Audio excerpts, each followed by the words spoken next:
Hey guys, my name's Nova, this is Film Express, and today we're going to be talking about the new low-budget horror sensation, Skinamarink. You guys might have seen a lot of hype building up for Skinamarink on TikTok, on other social medias, on other film forums, and I think a lot of the hype was due to the fact that it was made on a $15,000 budget, and now it's getting a proper release in theaters, and it's out on different platforms, and there's been a lot of hype in terms of the reviews saying it's one of the scariest movies ever made, and so on and so forth. So needless to say, I had to check it out myself. Yeah guys, I don't see the appeal on something like this. This just was absolutely not for me.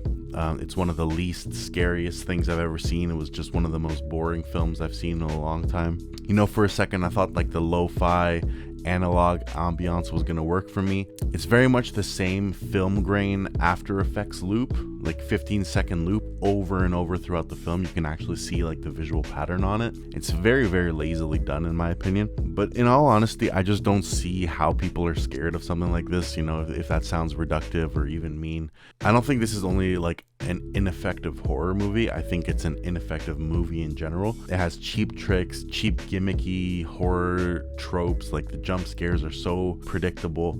You know, it telegraphs its jump scares and you can basically see them coming from a mile away. There was not a single surprise in this film. You know, the more and more I think about this film, the more and more I dislike it, the more and more I'm kind of shocked at how the hype has gotten so out of control, especially on like TikTok and stuff like that, on Instagram, whatever. You know, film Twitter has been kind of hyping this up, and I just don't, again, I don't see the appeal. I don't even see a reason why this is getting such a bigger audience. You know, I can understand this working as a short film on YouTube, which, you know, the filmmaker has been known to make these little short films on YouTube where he takes recommendations from people in the comments about the types of nightmares that they've had and he turns them into a short film. And to me, that's a really cool concept and I commend him for doing something like that. I just don't think it works at the level of a feature film, especially because it takes a long time to get going and it takes a long time to establish any sort of threat. To me, there's some cool kind of indications of a deeper theme here about the son potentially being abused, potentially having suffered a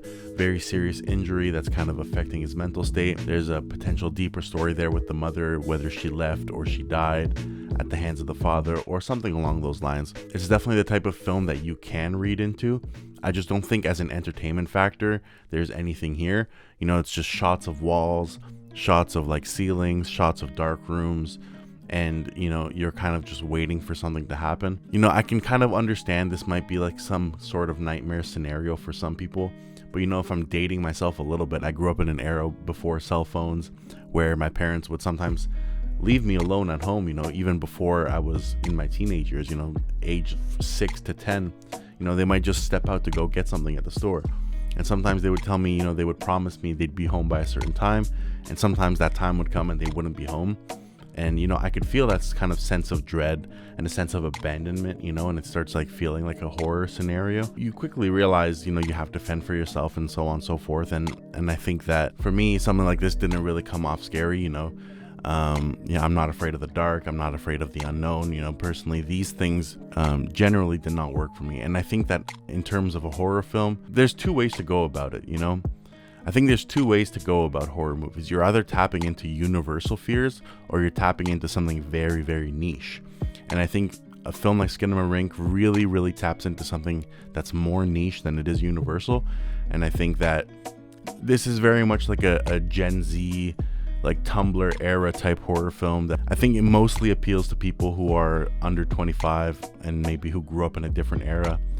And you know, that might sound mean or demeaning, and that's not my intention. I just don't know anybody in my age group who has found this scary yet, and I don't know many people who are big fans of the horror genre in general who found this scary. So it just seems like it really missed the mark. That's just my take on it.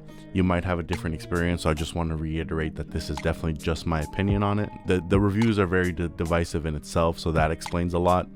There's over almost 5,000 half-star or 1-star reviews on this film on Letterboxd. There's not that many types of films that can elicit such a hate reaction. There's also a lot of people who say this is the scariest film they've ever seen, so take all of this with a grain of salt. Go check it out for yourself. This is easily one of the worst films I've seen of 2022, you know, and I think that it really, and I truly think that 2022 was a great year for horror films, and this is just a really, really weak entry. So That's my review, guys. It seems really mean. It seems really short. I don't really have much positive to say about it. I could just rip into it more and more, but you know, that's not really productive. So guys, my name is Nova. This is Film Express. Thank you guys so much for watching. Please, you know, share in the comments if you liked Skinamarink, if you think I missed the point on it or something, if you think that it was a great movie. Please let me know why and we can talk about it. Please like and subscribe. It would really help the channel a lot. And I'll talk to you guys later. See ya.